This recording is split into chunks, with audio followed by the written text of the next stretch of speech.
Je m'appelle Devinho, je suis ébéniste.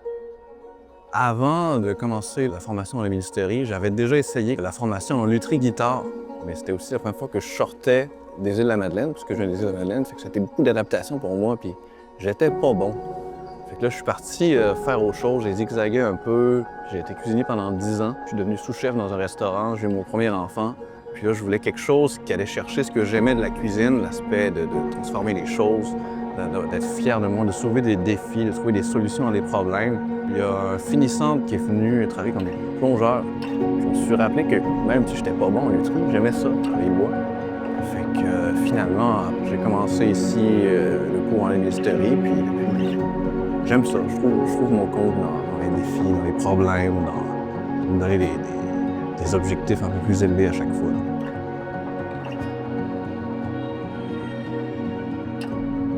En ébénisterie, je dirais, ce que j'aime le plus, c'est de trouver des défis. Parce qu'au final, c'est un peu, je vois ça comme un casse-tête dont tu crées les pièces. Puis, lorsque tu te mets des standards, des paramètres, des éléments complexes, ce qui est intéressant, c'est trouver comment t'y rendre. Fait que tu as ton idée finale, mais tu n'as pas la carte pour t'y rendre. Tu dois trouver c'est quoi le chemin qui est le mieux. C'est quelque chose que j'adore faire. Lorsque je planifie une pièce, souvent, je vais y réfléchir énormément, sans arrêt. Je vais passer des nuits à y réfléchir. Des fois, j'ai de la misère à dormir. Tout ce que je pense, c'est à la pièce. Je vais penser, je vais faire cette action-là, comment je le ferais. Là, j'imagine la pièce dans ma tête, comment je la placerais, le serait comme ça. Je vais souvent passer le processus complet d'un même projet dans ma tête à plusieurs reprises, parfois avant même de commencer à le dessiner. Parce qu'un coup que j'arrive à me l'imaginer, je commence à le dessiner. Puis là, avec le dessin, parfois, ça vient complémenter mon idée, ce que je m'étais imaginé. Ça vient préciser un peu comment je vais me diriger sur mon dessin. Puis après ça, il va toujours avoir les premiers tests où là, je réalise est-ce que ça fonctionne, est-ce que ça ne fonctionne pas.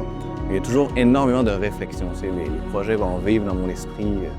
Souvent, quelques semaines, là, je vais imaginer les pièces, comment je les placerais, quand c'est des coupes plus complexes, quel gabarit je pourrais faire pour essayer d'y arriver à mes fins.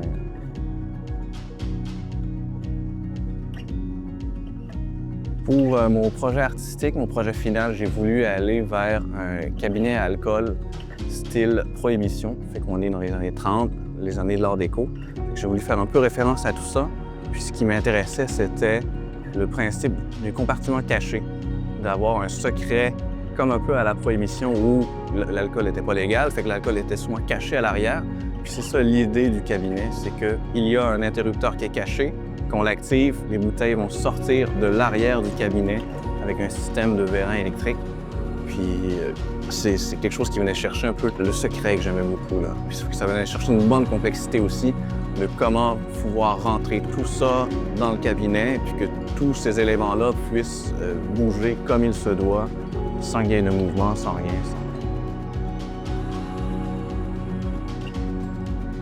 Moi, mon objectif, c'est d'essayer de faire une production un peu de plus petits objets. J'aime beaucoup l'idée de la pipe à tabac, les boîtes à cigares, tout ça. Tout ce qui tourne un peu autour de l'alcool, j'aime bien ça. J'aimerais essayer d'aller vers une production qui est un peu de petits objets, que je pourrais faire des séries un peu, vendre en ligne, vendre dans les marchés un peu, mais également prendre quelques petits contrats, des plus gros objets plus complexes comme le cabinet à alcool. C'est quelque chose que j'aime bien, me casser la tête sur ce genre de projet-là.